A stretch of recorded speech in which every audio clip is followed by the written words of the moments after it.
డెఫినెట్గా ఇక్కడ sleeper cells వాళ్ళకి సహకరించి ఉంటారు, ఇక్కడ యాంటీ సోషల్ ఎలిమెంట్స్ వాళ్ళకి సహకరించి ఉంటారు. So something is going to be a big danger spot. ఏదో ఒక బిగ్ అలర్ట్స్ని ఇవ్వడం కోసం మాత్రమే వీళ్ళు ఇక్కడికి వచ్చి ఈ ప్రయత్నం చేసినట్టు తెలుస్తోంది. సో ఆల్మోస్ట్ వాళ్ళు వచ్చి కూడా 10 రోజులు దాటిపోయింది. ఈ 10 రోజులు భారతదేశంలో ఉన్నారంటే ఎవరెవరిని మీట్ అయ్యారు, ఎవరెవరితో వాళ్ళు మీటింగ్లో పాల్గొన్నారు, సో వారి ద్వారా ఆ మీటింగ్లో ఎటువంటి సందేశం వెళ్ళింది, ఏదైనా ఒక థ్రెటనింగ్కి ప్లాన్ చేశారా, ఒక అలర్ట్కి, ఒక బ్లాస్ట్కి ప్లాన్ చేశారన్న కోణాల్లో కూడా పోలీసులు ఇన్వెస్టిగేషన్ చేస్తున్నారు. సో ఎన్ఐఏ అదుపులో ఉన్నటువంటి ఇప్పుడు ఈ వ్యక్తుల్ని విచారణ కొనసాగుతోంది.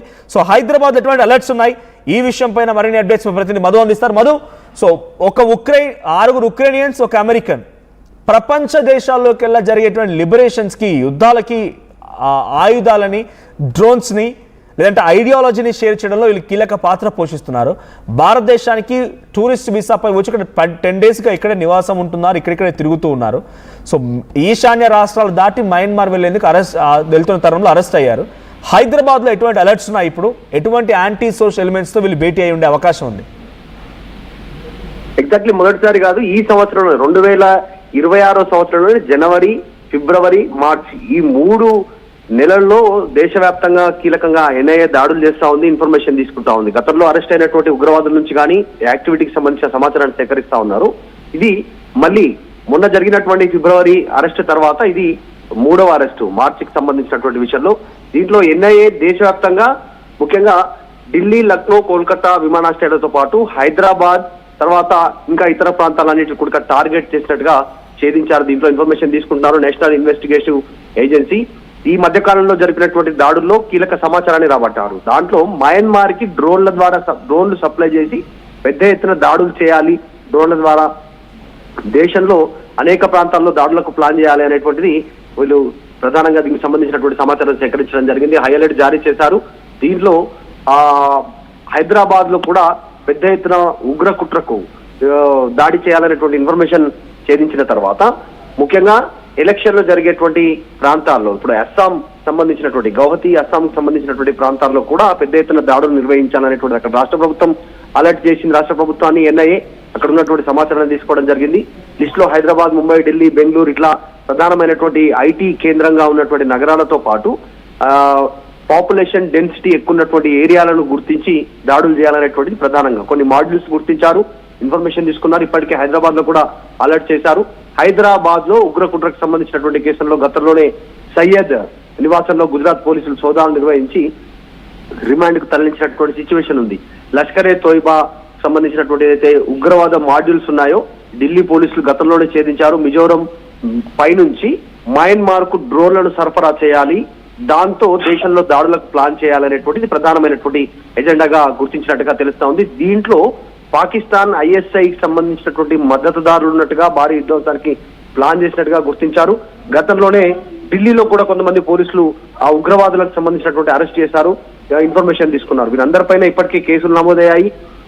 యుఏపిఏ కింద కేసులు నమోదైనటువంటి పరిస్థితి.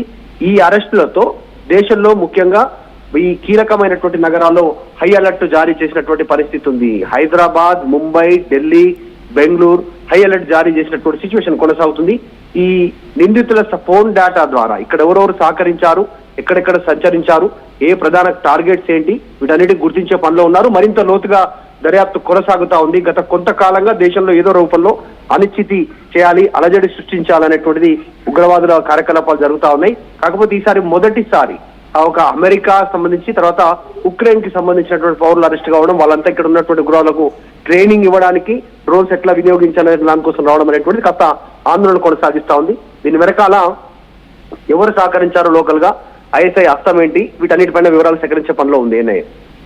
Right, thank you Madhu. So మొత్తంగా ఎన్ఐఏ అదుపులో ఉన్నటువంటి మాథ్యూ వాన్ డైక్ ని విచారిస్తూ ఉన్నారు. సో ఆల్రెడీ కస్టడీకి కోరడంతో కస్టడీ కూడా అనుమతించింది పటియాలా కోర్టు.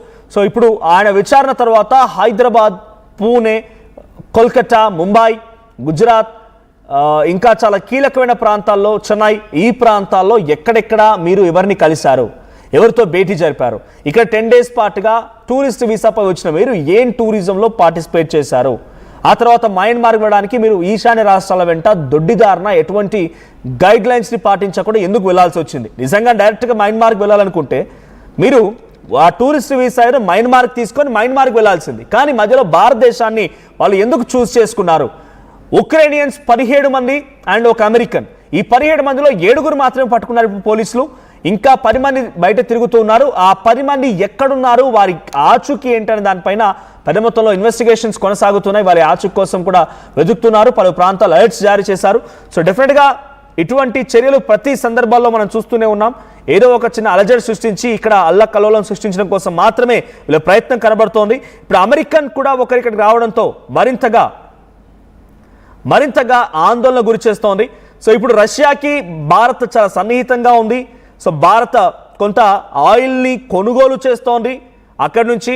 సో చాలామంది అమెరికా లాంటి దేశాలు చెప్పినా కూడా అమెరికా దేశం మాట, ట్రంప్ మాట వినకుండా మనం ఇంకా కంటిన్యూ చేస్తున్నాము. So we are very friendly nations. So Russia Ukraine యుద్ధం జరుగుతున్న తరంలో మనం ఎవరికి సపోర్ట్ చేయకపోయినా వి స్టాండ్ విత్ రష్యా అన్నట్టుగానే ఉండిపోయాం. కాబట్టి ఇప్పుడు యుక్రెయినియన్స్ వచ్చి ఇండియాని ఇబ్బంది ఏమైనా పెట్టాలనుకుంటున్నారా? ఉక్రెయిన్లో జరుగుతున్నటువంటి యుద్ధానికి సంబంధించిన నేపథ్యంలో ఇండియా ఏదైనా నెక్స్ట్ టార్గెట్ అయిందా? ఇండైరెక్ట్గా ఏదైనా ఇక్కడ థ్రెటన్ చేయబోతున్నారా అనే కోణాల్లో కూడా అనుమానాలు కలుగుతున్నాయి. ఎన్ఐఏ ఇన్వెస్టిగేషన్ జరిగే అవకాశం ఉంది.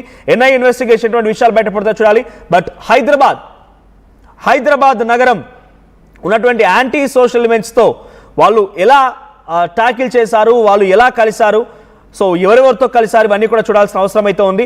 సో హైదరాబాద్లో తనిఖీలు చేస్తే ఉగ్రవాదులు దొరుకుతారా అంటే 99% ఎస్ అనే అంటున్నారు.